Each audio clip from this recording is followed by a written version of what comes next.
अस्सलाम वालेकुम। आज का जो टॉपिक है वो है हिस्टोलॉजी ऑफ एसोफिगस। हमेशा की तरह इसी की हिस्टोलॉजी में भी हम 3 पॉइंट्स से ही काम लेंगे: डिस्क्रिप्शन, आइडेंटिफिकेशन पॉइंट्स और इसका हिस्टोलॉजिकल डायग्राम। तो इसकी डिस्क्रिप्शन,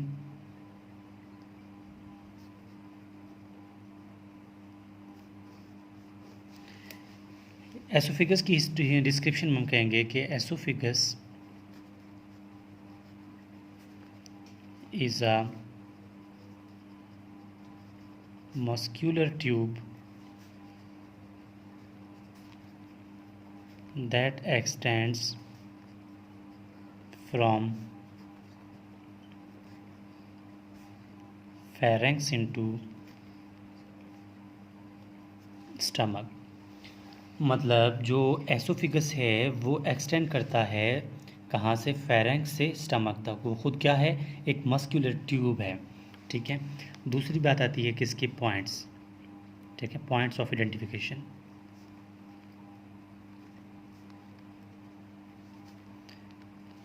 अच्छा, पॉइंट्स ऑफ आइडेंटिफिकेशन है। सबसे पहले हम बात करेंगे म्यूकोजा की। म्यूकोजा, ठीक है, म्यूकोजा।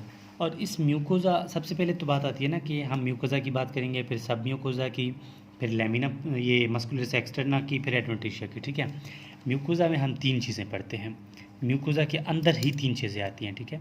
म्यूकोजा के वर्ड जहाँ भी आपको आए ना तो आपको 3 चीज़ें बतानी पड़ती हैं। क्या? पहली चीज़ बतानी पड़ती है आपको एपिथीलियम। ठीक है। तो हम बताएंगे कि एसोफिगस का जो एपिथीलियम है वो है non keratinized, non keratinized, non keratinized, non keratinized stratified squamous epithelium. ठीक है। Non keratinized stratified squamous epithelium, ये एपिथीलियम की बात हो गई। और हम म्यूकोजा में 3 चीज़ें की बात होगी ना, एक एपिथीलियम की होगी, एक बात होगी लेमिना प्रोप्रिया की, लेमिना प्रोप्रिया की, और तीसरी बात होगी मस्कुलरिस म्यूकोजे की। अच्छा, लेमिना प्रोप्रिया की बात जो होगी तो हम कहेंगे, ठीक है। अच्छा, लेमिना प्रोप्रिया को बताने से पहले आपने याद रखना है कि जब एसोफिगस खाली होता है ना तो हमारे एसोफिगस में क्या होता है कि कुछ लॉन्गिट्यूडनल फोल्ड्स होते हैं जब वो खाली होता है। ठीक है। अच्छा, लेमिना प्रोप्रिया जो है इसमें हम कहेंगे कि कनेक्टिव टिश्यूज़ होते हैं प्लस ब्लड वेसल्स होते हैं। ठीक है। फिर इसके बाद ये हो गया। अब तीसरी चीज़ हमने क्या पढ़नी है इसमें? मस्कुलरिस म्यूकोजी, मस्क्यूलरिस म्यूकोजी हमने ठीक है, मस्कुलरिस म्यूकोजी में ये मस्कुलरिस म्यूकोजी जो है ये लेयर है स्मूथ मसल्स की, लेयर ऑफ स्मूथ मसल। ठीक है। म्यूकोजा पढ़ लिया। अब हम पढ़ेंगे सब म्यूकोजा। ठीक है। म्यूकोजा के बाद सब म्यूकोजा। ये सब म्यूकोजा में क्या होता है? इसमें इरेगुलर कनेक्टिव टिश्यूज़ होते हैं, इरेगुलर कनेक्टिव टिश्यूज़, ये हो गया। उसके बाद मस्कुलरिस एक्सटर्ना आती है। ठीक है। मस्कुलरिस म्यूकोजी में क्या होगा? ठीक है,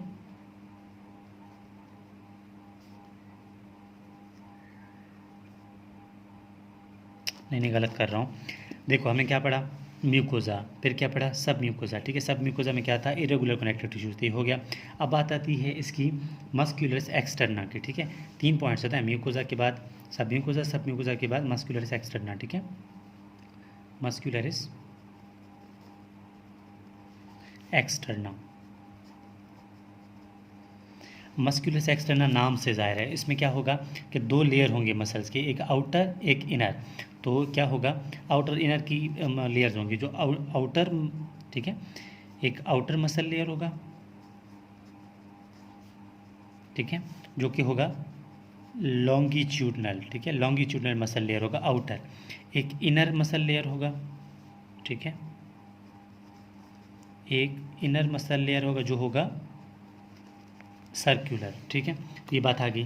अब चौथी चीज़ इसमें जो आती है ना, वो होती है एडवेंटिशिया।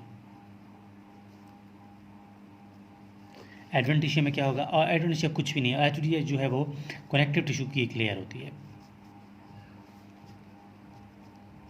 कनेक्टिव टिश्यू की एक लेयर होती है, लेयर ऑफ कनेक्टिव टिश्यू।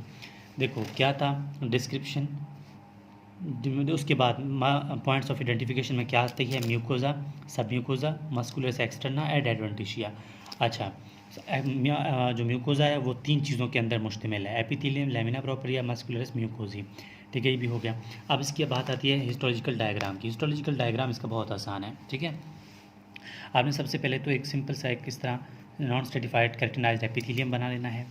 ठीक है, इस तरह इसको करके ये आपने इस तरह कर देना है, और अंदर थोड़ा थोड़ा डॉट लगाने हैं। ठीक हो गया। इसके अलावा ये हो गया हमारा क्या, म्यूकोजा। म्यूकोजा में हमने कहा था कि एपिथेलियम क्या है, हमने समझ आ गई। हमने इसके लैमिना प्रोपरिया बनाया। लैमिना प्रोपरिया में हमने लिखा था कि यह क्या है, कुछ भी नहीं है, सिर्फ कनेक्टिव टिश्यू की क्या है, एक लेयर होती है। तो यहाँ पर हम क्या बनाएंगे, कोई कनेक्टिव टिश्यू की एक लेयर बनाएंगे, लैमिना प्रोपरिया। ठीक है, तो ये बनेगा लैमिना प्रोपरिया। लैमिना प्रोपरिया के बाद हमने क्या किया, मस्कुलस म्यूकोजी जो कि लेयर होता है स्मूथ मसल्स का। तो यहाँ पर हम कुछ स्मूथ मसल्स बनाएंगे। ठीक है, ये स्मूथ मसल्स हो गए। जैसी थ्योरी है वैसा डायग्राम है।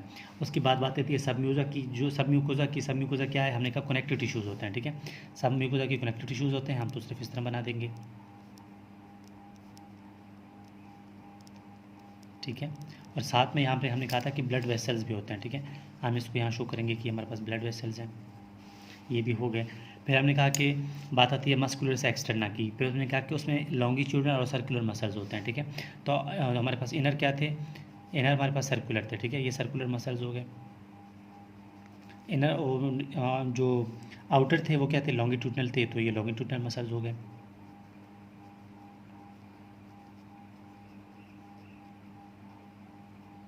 ठीक है, और एडवेंटिशिया में हमने कहा कि कनेक्टिव टिश्यू की एक लेयर होती है। दोबारा आप लोग आप यहाँ से इस तरह कनेक्टिव टिश्यू बना सकते हैं।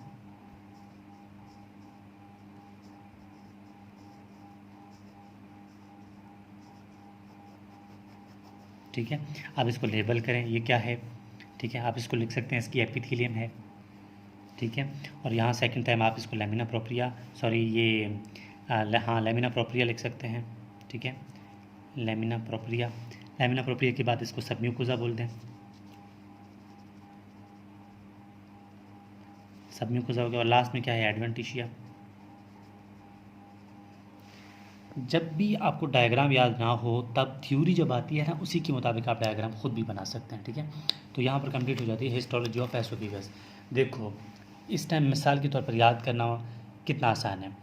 अब सबसे पहले आती है मसलन हम एपिथेलियम पर ये एसोफेगस ऑफ हिस्टोलॉजी की रिवीजन ले रहे हैं। ठीक है, उसमें क्या होगा कि सबसे पहले डिस्क्रिप्शन हमने कहा कि मस्कुलर लेयर होती है, एक्सटर्नल होती है, फेरेंक्स से लेकर स्टमक तक हो गया। फिर पॉइंट्स ऑफ आइडेंटिफिकेशन में पहला पढ़ेंगे हम म्यूकोजा, फिर सब म्यूकोजा, फिर मस्कुलर एक्सटर्ना, फिर एडवेंटिशिया। फिर जब आती है म्यूकोजा की बात, उसमें 3 चीज़ें होती हैं। क्या क्या होता है, epithelium, non keratinized stratified squamous epithelium complete. फिर बात आती है उसकी लैमिना प्रोपरिया की। लैमिना प्रोपरिया में कनेक्टिव टिश्यू और ब्लड वेसल्स होते हैं, हो गया। फिर बात आती है मस्कुलस म्यूकोजा की, लेयर ऑफ स्मूथ मसल्स होती है और उसमें कुछ आर्टरीज वगैरह होते हैं। ठीक है, ये बात हो गई। अब बात आती है सब म्यूकोजा, उसमें रेगुलर कनेक्टिव टिश्यू होते हैं। फिर बात आती है मस्कुलस एक्सटर्ना की, जो कि 2 लेयर की मसल होती है, ये भी कंप्लीट हो जाता है। फिर एडवेंटिशिया की बात आती है, जो कि लास्ट में कनेक्टिव टिश्यू की लेयर होती है। बस इतनी सी बात है। तो यहाँ पर कंप्लीट हो जाती है हिस्टोलॉजी ऑफ एसोफेगस।